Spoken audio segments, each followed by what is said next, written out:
Welcome to Trade of the Week. I'm Zinati Kuma, and this week we've got our eyes on the top 40 Spar and ABSA for your weekly technical analysis. And joining us for greater insight is Rob Pietropaolo, co-head of trading at Unum Capital. Thank you so much for your time, Rob. I was actually just looking at the JSE, even from the morning. It was trading at around 90,700 points, and I was like, this seems like record highs or near record highs. So it's quite interesting that we're talking about a significant part of that, which is the top 40. Just actually talk to us about really what's driving these gains in such a volatile trading environment. Yeah, look, a lot of our stocks are dual listed. Most of them benefit from, let's say, a weaker rand.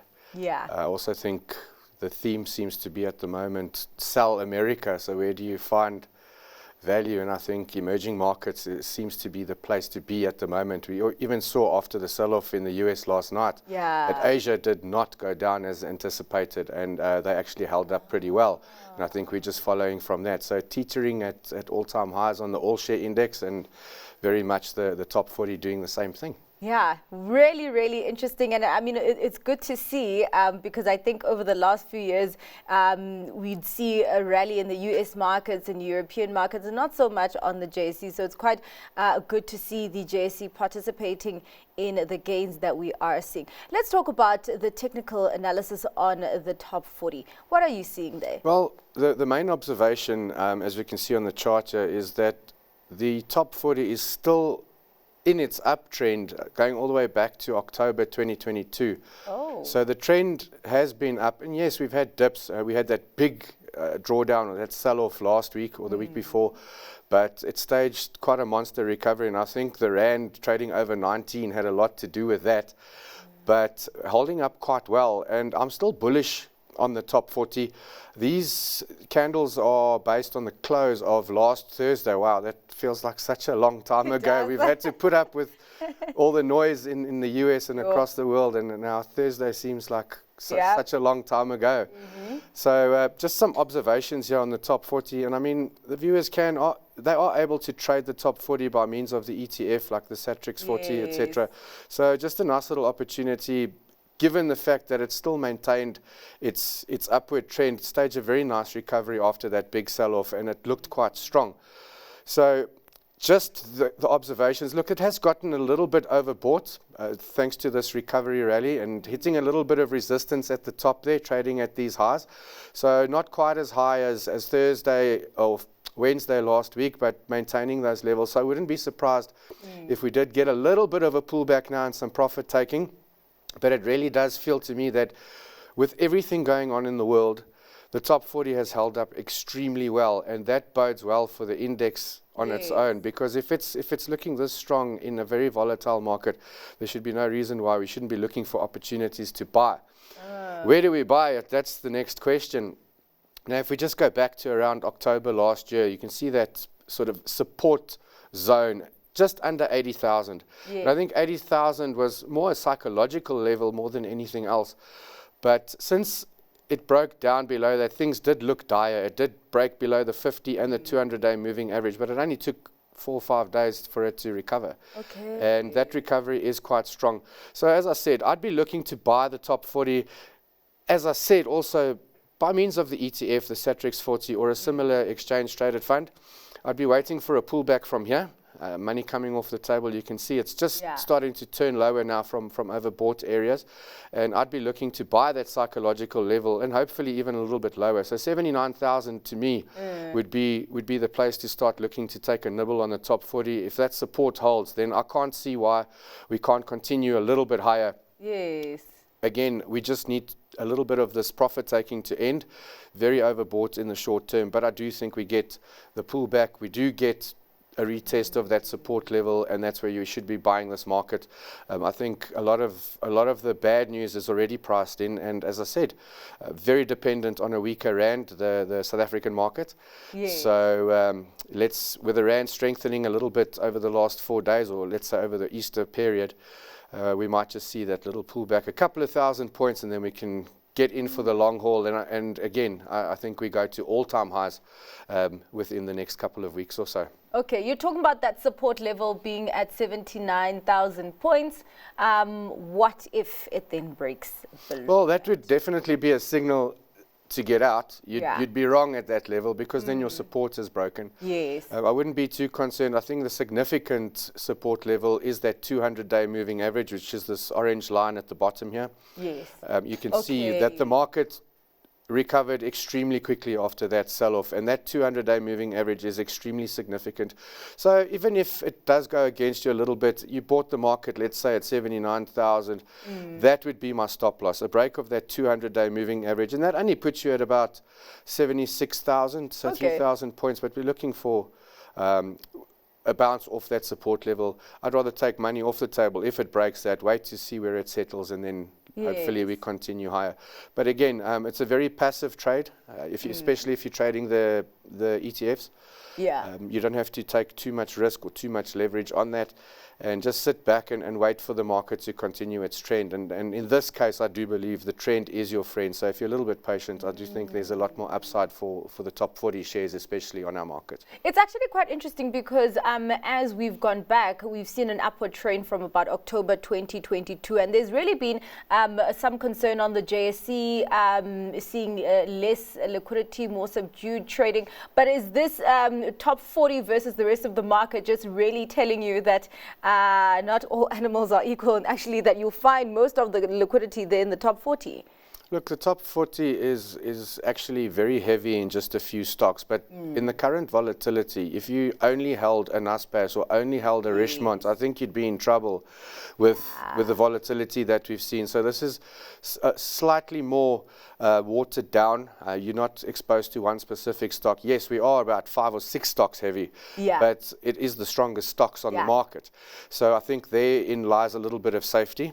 Even in the volatility. So that's where I'd be looking to make a couple of small gains in the next week or so.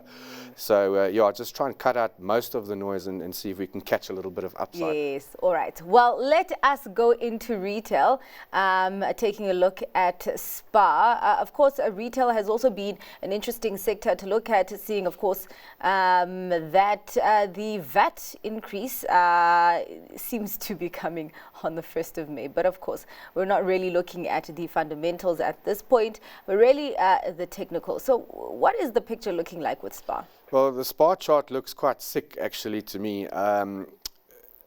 Again, it's been extremely, I think I got the worst slot of the week, coming off Thursday's sell-off, and then over the Easter weekend, and then the sell-off again last night in the US. But looking at the retailers, Spar's chart does concern me a little bit for a couple of reasons. So this would more be a short trade than waiting to buy. All right. So we're looking to short sell Spar, and I'll show you why.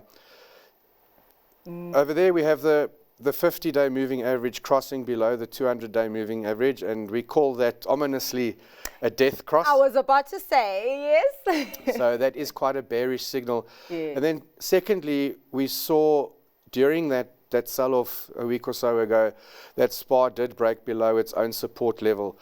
That is very concerning. It is trying to make a little bit of a comeback, but the theory here is it is not quite overbought, so it has even looked weak in the recovery period. So it's been a weak rise, and that is concern number 3 for me. So that support level of 115 Rand is completely broken.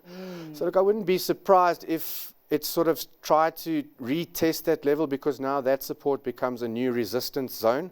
If it doesn't break above 115, well, then I think there's still a long way down, especially for Spar. And again, this chart is based on the close on Thursday last week, where it closed at 111 Rand 50. So not great shakes, but should we not see a breach of that 115, let it get it back above there. If it doesn't happen, the next significant support is only at around 95 Rand. And that's where most guys would be looking to buy it. But I think there's enough meat in the short trade to short it down, failing that 115 to go short very near that level with a tight stop at about 116, 117 Rand. I think the next support level can easily be tested for Spar based purely on the technicals, and then that the retest of that support level goes all the way back to sort of mid to end of 2023. So that is a significant level, and I do think we test that level where traders and investors will find actual value in owning the stock. Yeah. Do the fundamentals have an influence here, considering the fact that also it did breach that 115 support level? Yeah, look, fundamentals obviously matter. We try and cut out the noise and just, from a technical point of view, we look at price action. So what's the market telling you? What are the buyers saying? What are the sellers saying? And at the moment, it looks like the sellers are winning. The buyers are very, very thin. There's no breadth there. Thin trade, thin volume, pushing the price up, which is also a cause for concern. Okay. So is this because I know a lot of the time we talk about retail investors following the clever money in terms of buying. So does the same apply with selling as well? Well, the problem with retail investors following the clever money is they don't know when the clever money is in or when it's out. Yeah. So again, from a technical perspective, and I think this is the point of the show, is just what are we seeing? What do we observe in price action? And again, this chart, Spar specifically says to me, there's a rising price on weak demand, which does signal weakness. It isn't getting to the previous support level. And I do think momentum is still down. You can see the downward trend has been quite strong. And then that death cross doesn't bode well for the moving averages going forward. So you would need a really, really strong recovery for me to change my mind on going long Spar. Okay, all right. Well, let's talk about ABSA, the banking. I would imagine that banking would be doing, or the banking sector would be doing a little bit well at this point, considering that the rand is back below 19 rand against the US dollar. Yeah, and you couple that, I think, with cuts in interest rates, etc. I think your borrowers are spending a little bit more now. They can afford their credit card payments and their bonds and their cars and stuff. But again, just looking in all of this noise and volatility, just looking for opportunities or little nuggets where you can actually make some money in the volatility. And again, it actually looks pretty similar to the Spar chart, but a very different story. You can see from that recovery after that sell-off that we have, it actually blew right through that support level back, which was resistance, straight back up, which is a sign of strength. And we have seen it across most of the banks, to be honest. But I think what we need to happen here is we get the stock is starting to reach sort of overbought levels in the very short term, because that was a really strong recovery across financials and the banks especially. The stronger rand does obviously help. Yeah. But I'd be hoping for a little bit of profit taking here, as it's just started to test that 200-day moving average. It hasn't broken through, so the trade hasn't gotten away from anybody yet. Yes. But if you can pick the stock up at around 165 rand, I think there is a level of comfort that it can make a run to what was the previous support, which is about 180 rand. Again, placing a stop loss here is extremely easy. You bomb the stop loss just under 160 rand. That's how you know you're wrong. And then we wait and see what happens next. But for me, if we could pick the stock up, I know at this morning it was flat, trading at around 171, 172 rand. Yes. But if you can pick... you'd wait for it to just pull back a little bit? Yeah, I think you'd be okay if you got it below 170, 165, 166 is doable. I don't think we will be demanding too much. It's not a big move. And just take a small position for a nice sort of 15 rand recovery. And I do think the banks are well positioned in this market. We also it doesn't sound like we're done with interest rate cuts either. So, and also ABSA, I think, pays a dividend this week of around 7.70 rand. So if we do get a pullback in the next day, you could also benefit from a 7-odd rand dividend. Failing that, I think the dividend might see the stock pull back below that 165 level, but that could be a function of the dividend. Yes, but then that's obviously not a reason to worry that the trend is changing. It's because of that dividend. It's the dividend factored into the share price. Maybe it holds its dividend, who knows? So I think that shouldn't scare you. Okay. Just work in the 7 rand on your entry price, and I think 180 Rand a share is completely fair to expect in the next week or two. All right. Well, thank you so much for that technical analysis, Rob. Really appreciate it. That was Rob Pietropaolo, co-head of trading at Unum Capital. And that's all for this week's segment, but do stay tuned for lots more coming up right here on Business Day TV.